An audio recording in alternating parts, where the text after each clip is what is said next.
What's up, Champions fam? It's Zeke 410 back with a brand new WWE Champions video. We got a brand new Showdown tournament contest live and well at this very moment in time by the time you're watching this video, and that is none other than the Hardy Fashion Contest. There are 10 milestones altogether, and in order to max out this contest, you need to accumulate a grand total of 10 million points. However, in order to fulfill this part of the contest, you do need certain champions, which are going to give you bonus points for running them for a certain amount of times. Now, there are a lot of solid rewards when it comes to the milestones. We have prize wall ingots that can be spent to get resources for your roster. We have a chance at 5-star silver tokens to take our 4-star silver champions up to 4-star gold. We even have health packs. We have TP bags. And we also got a chance at not only a epic modern era showboat strap, but we also had solid opportunities at some high-end, top-quality champions that will benefit any roster if you're able to fulfill the contest. As you can tell, on the very final milestone, once you reach 10 million points, you get a 3-star gold Legend Acrobat Sting the Stinger. You also got a chance at some Fandango shards, a modern era showboat. He and Tyler Breeze, the Fashion Police, are a very deadly and dangerous Showdown tournament combo tandem when it comes to getting your points up and maintaining your rank in certain leagues. You also had an opportunity to get a 3-star bronze card of Stephanie McMahon, Modern Era Trickster, Best for Business, January 2020's Hall of Fame free-to-play champion, who is my brand new champion's waifu, best believe, because I just love, and I mean love, her voluptuous assets. Ha ha ha. But we also even got a chance at Modern Era Showboat, Matt Hardy, the Hardy Boys, the Multiply Gem Strength Modifier Trainer, who we are all able to get shards for from the daily free bags if you're able to log in every 12 hours, and you were able to unlock him at 3-star gold. So if you got to the milestone that features him, you get him at 3-star bronze, and then you could save him for February's MLC, unlock him, get points from that, and you can also utilize shards that you save up once you get 800 of them to fuse him from 3-star bronze to 3-star gold. Now, as you can see, I was able to get to the 9th milestone, and I finished off with 7,009,554 points. But there's a reason why I stopped there. One big reason is I don't have the champion that would get me to the 10th and final milestone, and that is none other than Modern Era Trickster Matt Hardy, Woken. Yes. But I was able to accumulate a lot of points by grinding out Showdown with the other champions that were necessary. As you can see here, I was able to do runs, multiple runs with different champions from Tyler Breeze, Prince Pretty, Fandango, Deputy Dango, Matt Hardy, Hardy Boys, Jeff Hardy, Hardy Boys, Sting the Icon, and I was even doing those tedious runs with my bae, Stephanie McMahon. Now, as you can see, all these gentlemen here, you just had to run them 12 times. And the plus side about this contest is you could do this with any of the contests. The male showdown, the female showdown, the mixed match. So that's what I did with mine. I basically capitalized, ran a lot of these champions in different ways. I ran the Hardys together. I ran Matt and Jeff together. Got that knocked out. I ran my boy Sting with Goldberg with the WCW link. Got that knocked out. And then Goldberg was putting in some crazy work, y'all. Because then I did 12 runs each with Goldberg teamed up with Tyler Breeze and Fandango, because both of them are on level for me. Now, this is what I want to show all of you. As you can see, once again, this, I say it was going to be short. Who cares? Just hear me out. I got to the 9th milestone with those champions. I didn't even finish doing the rest of the matches that I needed to gray out and max out Steph's matches because I had these other champions. What I want to prove to y'all is this. This contest is solid if you have the certain required champions needed. But here's a key thing here. A lot of these champions that you see grayed out are all free-to-play champions, at least they were for me. So allow me to break this down to you. Sting, I pulled him from a pay-to-play pull. I did get him from a pay-to-play pull. I'm not going to deny that. However, Sting, Striker Sting, the icon, the Red MP trainer, has been featured in a multitude of MLC free-to-play briefcase pulls. So many players got him from free-to-play pulls. Whether you want to diss the RNG or, oh, only whales could get this or that, Champions does run a lot of solid banners when it comes to their free-to-play briefcase loots. And they offer a lot of solid champions that you may need that benefit your roster. Sting, being the Red MP trainer, definitely covers that. On top of that, Jeff and Matt Hardy, both of those champions were free to play for me. I pulled Matt from a vault pull. I didn't pull him from the daily bags. I did not pull him from a banner. I got him out of the Hardy Boys MLC when that was running. Jeff Hardy was that free-to-play MLC champion during that time. Deputy Dango was a MLC prize wall champion. I had gotten enough of the MLC currency for that MLC to get him off the prize wall at 3-star silver at least.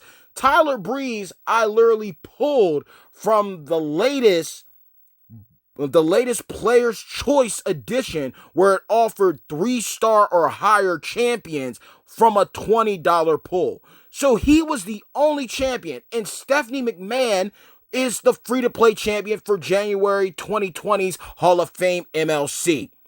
I was able to reach this high from basically using all free-to-play champions that were offered at one point in time in Champions. So this is, again, I said that I was going free-to-play. I'm letting y'all in on some intel.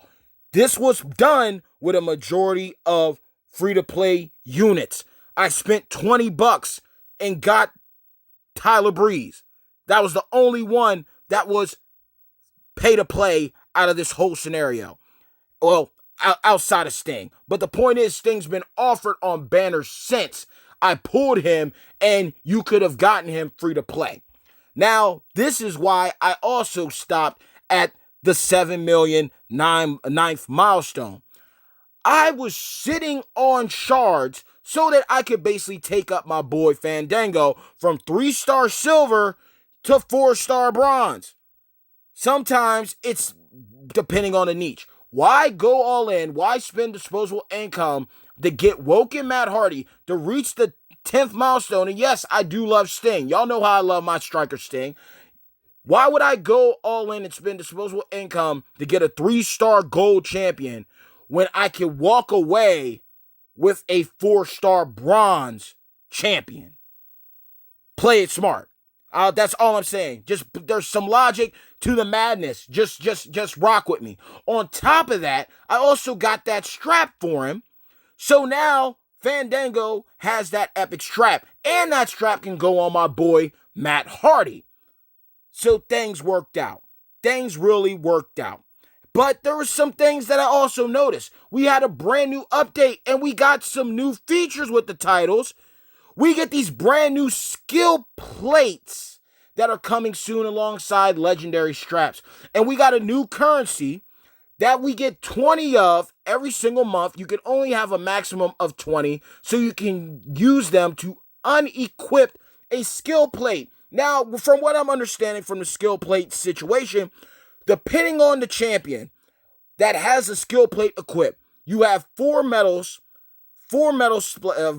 slots, and you'll have the skill plate. Now, the skill plates will only be available on legendary straps.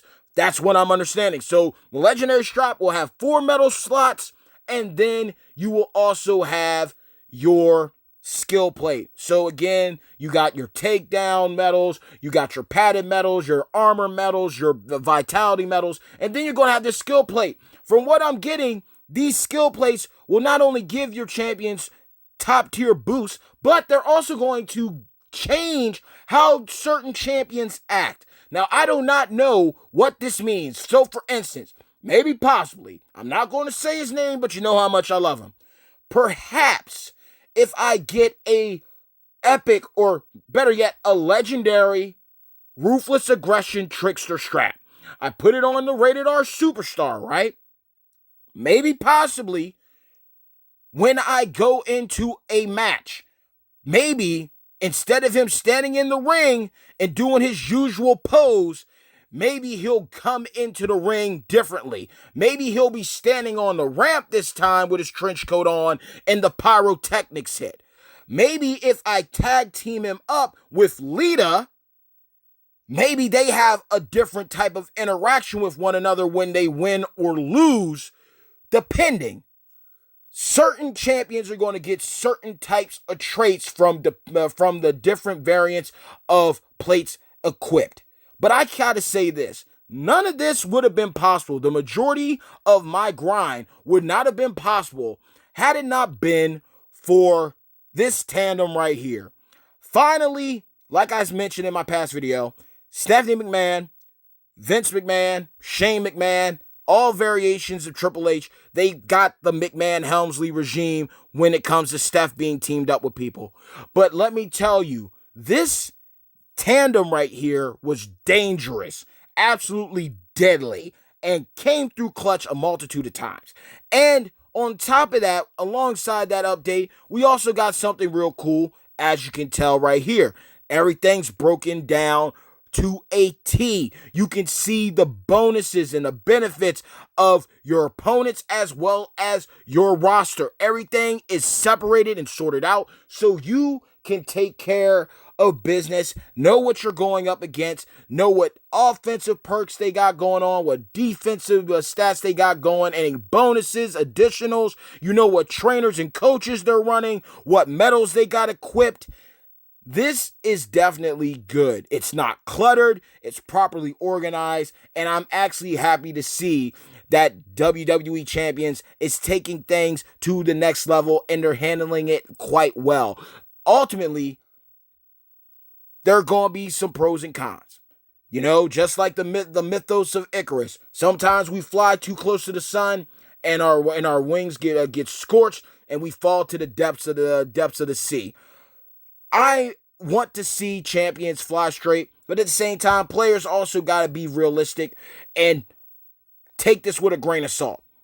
We got some new improvements, some new updates. That means there also could be some new bugs and glitches. Hopefully things get resolved. Hopefully things get sorted out. But inevitably, anything's possible when it comes to champions. Yes, does this look like they're taking a page out of WWE Mayhem? Yeah. Does it seem like Champions is trying to be something bigger than it is? A mobile game trying to get some, 2K mechanics involved with the brand new, dodge mechanic, the crit damage mechanics and what have you? Sure. But it's something new. It's keeping the game fresh.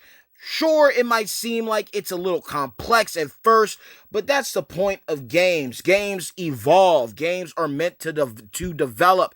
And we as players need to learn how to play with these brand new things that are introduced. Not everything's going to be a hand fed to us. Sometimes it's going to take running the road a couple of times. Learning how to deal with these different types of mechanics, learning how to utilize these brand new skill plates once they become available, once these new legendary straps become available. That's the whole point of certain games' evolution. You got to learn and grow with the game. And that is what Champions is doing. Champions is growing. Champions is developing. And we might get a brand new update where it becomes WWE Champions 2020. So they keep up the speed. So you're not downloading another game. You're just sticking with your main roster. You're sticking with your new crew. But new things are going to be introduced here and there. So ultimately, I didn't mean to hold on to y'all longer than I have. It's already going on 14 minutes. But the point is look, certain contests are going to call for certain champions. If you don't have those champions, then don't lose no sleep over it. This was a contest that had some very solid rewards. Yes, it did. But at the same time, it also had some certain requirements that had to be met in order to even participate in the first place. And like I mentioned, outside of Prince Pretty and Icon Sting, every other champion that I used for these milestones to be hit were free-to-play champions.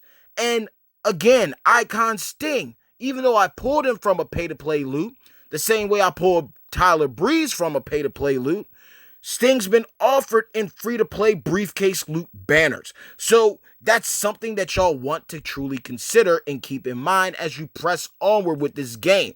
The briefcase loots are going to rotate out champions. I mean, you got a chance at Gallows, Luke Gallows, a top-tier trickster, a very fun trickster to run and utilize, who is in the free-to-play. Stephanie McMahon. At first, I didn't think I was going to care for Steph. But no lie, after this MLC run with this girl, she's hands down in my top 3 now. It's Ronda, Lita, and Steph. And peep this. Ronda was off a 99-cent pull. Steph and Lita were absolutely free to play. 2 of my top 3 favorite female champions on my roster are free-to-play champions. And they are fun, solid units. And they have links that benefit those who use them. Lita, I could have easily done the mixed match with Lita and Matt, Lita and Jeff. Green MP boost.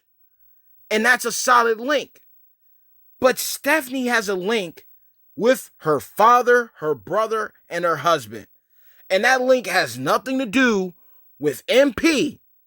This link is about damage, additional damage. So a guy like Vince running that double yellow black and getting some additional damage, let alone having a strap equipped that boosts damage even further, that is all that Vince needs. He's a striker. He's going to be putting people to sleep. I've taken out Vader, taken out Zombie Austin, Zombie Canes, Tough Seths, Jimmy Usos, you name them, I've basically beat him. The only guy that I haven't come across yet in the Showdown that when I did run it was Hulk Hogan or a Mr. T.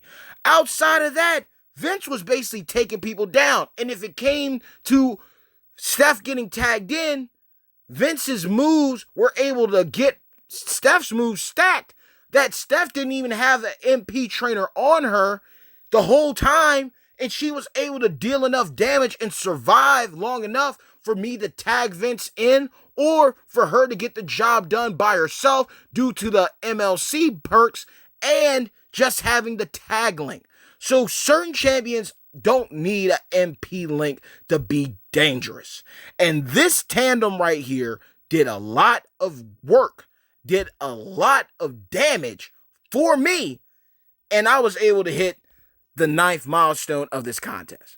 Yes, I teamed up Goldberg with a lot of these different champions. Yes, I ran the Hardys together. But like I said, I had Goldberg teamed up with Breeze, Dango, and Sting. And then basically I finished everything else off with Vince and Stephanie. I was about to say Persephone, but Stephanie. So in the end, y'all, that's basically it. I hit the 9th milestone. I hope you're able to hit the milestone that you wanted. I hope that you're able to get what you need. But all in all, if I had to choose between getting Stinger a 3-star gold or walking away with a 4-star fuse up for my man Fandango and upgrading my Showdown tag team until I can get Ricochet one and only up, best believe it's good to have options. It's good to have alternatives. Was able to rank up solid within the men's division as well as the mixed match division. And on top of that, I think we're going to have another Showdown tournament for Hall of Fame Sting as well. So I have the option of running the female run, and more than likely Stephanie's going to be required for that, so I can easily team her up with Ronda or Lita, because both of them can run yellow moves as well, and it's just going to be a cycling fiesta. So let me know your thoughts, let me know your progression, how far you're going to be able to get, how far were you able to get when it came to this contest, and what are your thoughts about the upcoming MLC for February. It's going to be a short MLC. It might not even be an MLC. It might be broken up into two-week week contests. Who knows? The possibilities are endless. But I've been up all night. I grinded out hard. I lost a lot of health packs. I'm going to bounce back, but I'm going to get some rest. And more than likely, no lie, y'all, no lie, with these MLC tours, these limited time tours that are to come, I might very well just go ahead and take Stephanie up to 4-star silver.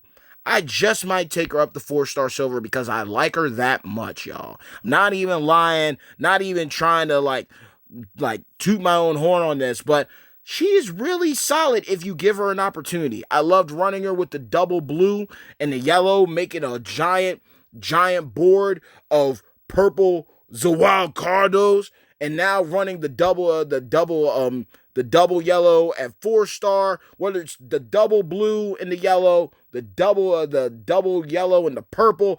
She's versatile, man. She's very versatile.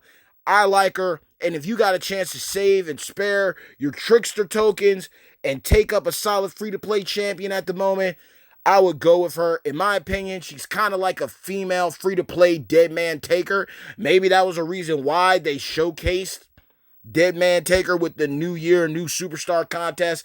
But who knows? Who knows? And just a thought, too.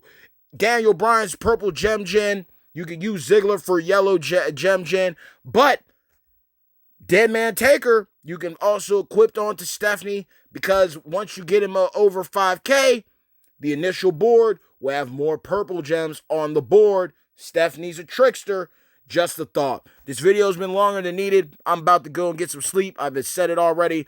Leave a like if you enjoyed this video and this insight. Outside of that, drop a people's elbow on that subscribe button. Hit a razor's edge on the bell icon. And until next time, mad love to every single one of you on my beloved #champions fam. Peace.